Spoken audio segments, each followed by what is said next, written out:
दोस्तों नमस्कार, आप सभी का स्वागत है एक बार फिर से आपके अपने चैनल विज्ञान फॉर यू में। तो फ्रेंड्स, हम बोर्ड परीक्षा 2020 की तैयारी के लिए कुछ गणित के महत्वपूर्ण क्वेश्चनों को स्टडी कर रहे थे। पिछले दो वीडियो मेरे शॉर्ट आंसर टाइप वाले क्वेश्चन के थे, लेकिन आज मैंने लिए हैं मैक्सिमम मार्क्स 2 मतलब 2 नंबर वाले क्वेश्चन। तो दोस्तों, मैं हूँ डीके कारपेंटर। चलिए शुरू करते हैं। क्वेश्चन नंबर फर्स्ट, यदि दो संख्याओं का गुणनफल 525 और उनका मसप हमें दिया है 5, तो उनका एलसीएम मतलब लसप हमें ज्ञात करना है। अब दोस्तों, एक सूत्र मैंने आपको बताया था, वह सूत्र क्या है? ए इंटू बी बराबर H C F into LCM, मतलब पहली संख्या इंटू दूसरी संख्या बराबर H C F into LCM. लेकिन इन दोनों संख्याओं का गुणनफल हमें पहले से दे रखा है 525 और साथ में एच सी एफ का मान, मैसप मतलब एच सी एफ का मान दे रखा है हमें 5 और हमें ज्ञात करना है एलसीएम। तो जो दे रखा है वो इस सूत्र में मान रख देते हैं। दोनों संख्याओं का गुणनफल दे रखा है हमें 525 बराबर एच सी एफ हमें दे रखा है 5 इंटू एलसीएम हमारे पास है, एलसीएम तो हमें ज्ञात करना है। तो एलसीएम बराबर 525 बटे 5। अब इसे 5 से काट दीजिए, 5 से एक बार 0 और 5, तो एलसीएम 105, ये हमारा आंसर। क्वेश्चन नंबर 2, एक घन का संपूर्ण पृष्ठीय क्षेत्रफल 216 वर्ग मीटर हो तो घन की भुजा ज्ञात कीजिए। हमें दिया गया है घन का संपूर्ण पृष्ठीय क्षेत्रफल। मैंने आपको बताया था दोस्तों कि जब भी ऐसा क्वेश्चन आए तो जो दिया गया है उसी का ही सूत्र हमें लगाना है। तो हमें दिया गया है घन का संपूर्ण पृष्ठीय क्षेत्रफल बराबर दे रखा है 216 वर्ग मीटर। अब इसी का ही सूत्र हम लगा लेते हैं। तो घन का संपूर्ण पृष्ठीय क्षेत्रफल का सूत्र होता है 6 इंटू भुजा का स्क्वायर बराबर 216। अब सबसे पहले जो संख्या गुणा में होती है वो यहाँ आने के बाद बटे में आती है। तो यहाँ रहेगा केवल भुजा का स्क्वायर, जिसको आप x भी मान सकते हो और l भी मान सकते हो और भुजा स्क्वायर भी लिख सकते हो। तो भुजा स्क्वायर बराबर 216 बटे 6। अब इसे पहले काट देते हैं हम। 2 से काटेंगे 3 बार कटेगा और 2 से काटेंगे तो 108 108 बार कटेगा। अब इसको 3 से काटा जा सकता है, 3 से काटेंगे 3 बार और 36 बार कटेगा। ठीक है, तो भुजा स्क्वायर बराबर हमारे पास आया भुजा स्क्वायर इक्वल टू 36। ठीक है, लेकिन चूंकि हमें भुजा का मान निकालना है तो भुजा बराबर जो संख्या इधर अगर स्क्वायर है इसका जब स्क्वायर हटाते हैं तो ये वाली संख्या अंडरवुड में आ जाती है। तो 36 का वर्गमूल हम निकालें तो 6 आता है, तो भुजा आई 6 मीटर। ये आपका आंसर। क्वेश्चन नंबर 3, यदि किसी समांतर श्रेणी का दूसरा व तीसरा पद क्रमशः 3 व 5 हो तो प्रथम 20 पदों का योगफल ज्ञात कीजिए। हमें दिया गया है दूसरा पद और तीसरा पद। ठीक है, तो ऐसा ही हम लिख लेते हैं, जो दिया गया है उसी को लिख लेते हैं। हमें दिया गया है द्वितीय पद या दूसरा पद।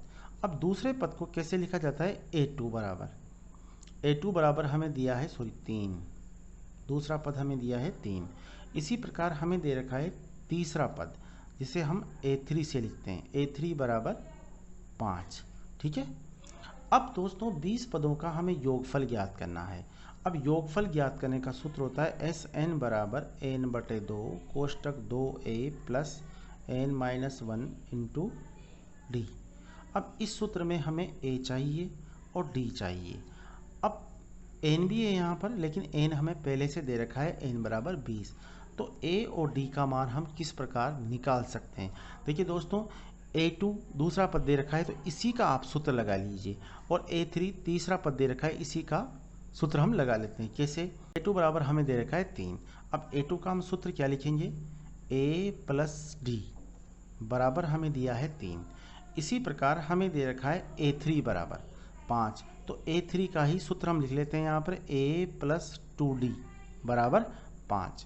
क्योंकि आप इसको ऐसे भी सोल्व करोगे, ए एन बराबर a plus N minus 1 into D, तब भी रिजल्ट आपका यही आएगा। तो आप इस सूत्र की जगह, क्योंकि यहाँ हम इसे सोल्व करेंगे तो इसमें आपका ज़्यादा टाइम लगेगा, इसीलिए आप शॉर्ट में लिखो।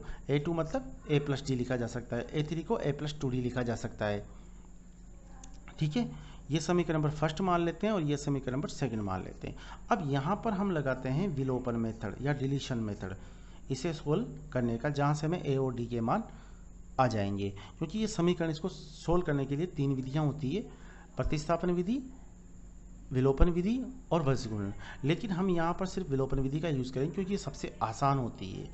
तो यहाँ पर फर्स्ट समीकरण में से सेकंड समीकरण को घटाएंगे, तो यहाँ माइनस, यहाँ भी माइनस और यहाँ भी माइनस, इसको काट दीजिए। ठीक है, माइनस का 2d प्लस का 1d, तो बचेगा यहाँ पर माइनस के d। इसी प्रकार माइनस के 5 है, प्लस के 3 है, तो माइनस के 2। माइनस से माइनस काटने के बाद d का मान आता है 2। ठीक है, d का मान हम निकाल चुके। अब हमें चाहिए a का मान। तो a का मान निकालने के लिए आप d के मान को किसी भी एक समीकरण में रख दीजिए। जैसे मैं लिखता हूँ d का मान समीकरण फर्स्ट में रखने पर, जो समीकरण आपको आसान लगे उसी में मान रख दीजिए। अगर दूसरी आसान लगेगी दूसरी में मान रख दीजिए। तो d का मान जब आप फर्स्ट समीकरण में रखेंगे तो a प्लस d बराबर 2 बराबर है 3। ठीक है, तो a बराबर 3 माइनस 2 बराबर 1। तो हमारे पास a का मान आया 1 और d का मान आया 2।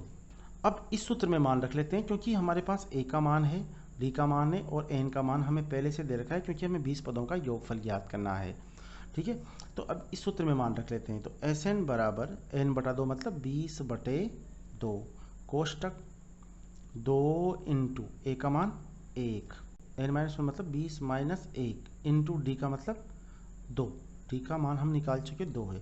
अब इसे हम सोल्व करते हैं। पहले इसको काट लेते हैं, 10 बार कटेगा। तो Sn बराबर 10 इंटू कोष्टक में रहेगा यहाँ पर 2 प्लस 20 में से 1 माइनस करेंगे तो 19 इंटू 2। ठीक है, फिर सोल्व करते हैं आगे। 10 इंटू 2 इंटू 1 का मतलब 2। ठीक है, 2 प्लस 19 को 2 से गुणा करेंगे तो आएगा 38। अब इसको जोड़कर 10 से गुणा कर देंगे तो 10 इंटू 38 और 2 40, तो हमारा आंसर आया 400। तो 20 पदों का योगफल 400। अगला क्वेश्चन है दोस्तों, बिंदुओं 4, 5, 7, 6, 4 और 3, 1 और 2 द्वारा बनने वाले चतुर्भुज का प्रकार ज्ञात कीजिए। अगर ऐसा क्वेश्चन एग्जाम में आता है जो निर्देशांक ज्यामिति मतलब कोऑर्डिनेट ज्योमेट्री का है, आप सबसे पहले कोई रफ डायग्राम बना लीजिए। जैसे मान लीजिए ये कोई चतुर्भुज, इस प्रकार का चतुर्भुज बनने वाला है। इससे ए बी सी डी चारों बिंदुओं को ए बी सी डी मान लीजिए। तो ए बराबर लिख लेते हैं हम 4 और 5, बी बराबर 7 और 6, सी बराबर 4 और 3 और डी बराबर 1 और 2। अब दोस्तों आपको निकालनी है दूरियां और उसके बाद निकालने हैं आपको विकर्ण। विकर्ण भी एक तरह से दूरियां ही है, ए बी दूरी, बी सी दूरी, सी डी दूरी और ए डी दूरी। उसके बाद ए सी विकर्ण और बी डी, ये भी दूरियां ही है। तो ये 6 दूरियां आपको निकालनी है। वहाँ आप डिसाइड करोगे कि ये कौन सा चतुर्भुज बनेगा। तो दूरी के लिए आपको एक ही बार सूत्र लगाना है, दूरी कोई सी भी हो। तो under root x1 minus x2 का whole square plus y1 minus y2 का होल स्क्वायर। ठीक है, अब हम x1 x2 y1 y2 कैसे डिसाइड करेंगे? देखिए दोस्तों, जैसे मान लीजिए कि आपको दूरी, सबसे पहले हम दूरी ए बी निकालनी है, ए बी दूरी का मान निकालना है। तो ए बी दूरी का मान निकालने के लिए आप बिल्कुल सिंपल तरीके से याद रखिए कि पहले वाले पद में से पहला वाला पद घटाना है और दूसरे वाले पद में से दूसरा वाला पद घटाना है। ठीक है, बस इतना याद रखिए। तो पहले वाला पद है 4 माइनस 7 का स्क्वायर प्लस 5 माइनस 6 का स्क्वायर। ठीक है, इसे हम आगे सोल्व करें तो 4 में से 7 जाता नहीं है, तो 7 में से 4 घटाएंगे तो माइनस का 3 का स्क्वायर प्लस माइनस का 1 का स्क्वायर। इसे हम आगे सोल्व करेंगे तो ये 3 तिया 9, क्योंकि माइनस स्क्वायर होने के बाद प्लस हो जाएगा, प्लस 1, तो ये आया अंडर रूट का 10। अब उसके बाद हम निकालते हैं दूरी बी सी, ये वाली दूरी निकालते हैं। तो यहाँ भी आप यही तरीका अपनाओगे, पहले वाले पद में से पहला पद घटाओगे, दूसरे में से दूसरा। उल्टा भी कर सकते हो आप, सी बी, बी सी या सी बी दूरी एक ही होता है, इसमें से इसको घटा दो, इसमें से इसको घटा दो, या उल्टा कर दो। ठीक है, तो जो आपको आसान लगे वो कर देना। पहला पद क्या है 7 माइनस इसका पहला पद 4, तो 7 माइनस 4 का होल स्क्वायर प्लस 6 माइनस 3 का होल स्क्वायर। ठीक है, 7 में से 4 जाता है तो 3 का स्क्वायर प्लस 6 में से 3 जाता है तो 3 का स्क्वायर। ठीक है, 3 तिया 9 प्लस 3 तिये 9, तो ये आया अंडर रूट का 18। वैसे चाहो तो आप आगे भी सोल्व कर सकते हो, इसे इस प्रकार कर सकते हैं हम, इसके गुणनखंड कीजिए 9 इंटू 2, ठीक है, तो 9 का वर्गमूल निकलता है 3, ठीक है, 2 अंडर रूट के अंदर रहेगा 3 अंडर रूट 2, तो दूरी BC आई हमारी 3 अंडर रूट 2। अब निकालते हैं दोस्तों हम दूरी CD बराबर, अब यहाँ भी यही करोगे, पहले पद में से पहला पद और दूसरे में से दूसरा पद, तो पहला पद है 4 माइनस 1 का होल स्क्वायर प्लस 3 माइनस 2 का होल स्क्वायर, 3 माइनस 2 का होल स्क्वायर।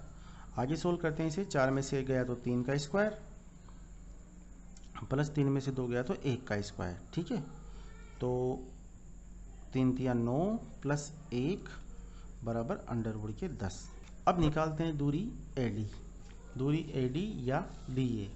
तो AD के लिए आप डायग्राम में देखिए, तो अंडर रूट 4 माइनस 1 का होल स्क्वायर प्लस 5 माइनस 2 का होल स्क्वायर, जो डायग्राम में आपको दिखाई दे रहा होगा। 4 में से 1 गया तो 3 का स्क्वायर प्लस 5 में से 2 गया तो 3 का स्क्वायर, तो इसे हम इस प्रकार लिखेंगे 3 तिया 9 प्लस 3 तिया 9 बराबर अंडर रूट 18, तो इसे लिखा जा सकता है 3 अंडर रूट 2। तो हमने चारों दूरियां निकाल ली, जिसमें से ये वाली दूरी AB दूरी CD दूरी के समान है और BC दूरी AD दूरी के समान है। अब यहाँ पर हम ये कह सकते हैं कि ये आयत भी हो सकता है कि दो भुजाएं बराबर है, लेकिन ये समांतर चतुर्भुज भी हो सकता है। अब ये डिसाइड कैसे होगा कि समांतर चतुर्भुज है या ये आयत है, इसके लिए हमें इसके विकर्ण भी निकालने पड़ेंगे। तो मैंने आपसे पहले ही कहा था कि हमें इसके विकर्ण भी निकाल कर देखने पड़ेंगे, तभी हम डिसाइड कर पाएंगे कि ये कौन सा चतुर्भुज है। अब दोस्तों इसके विकर्ण हम निकालते हैं।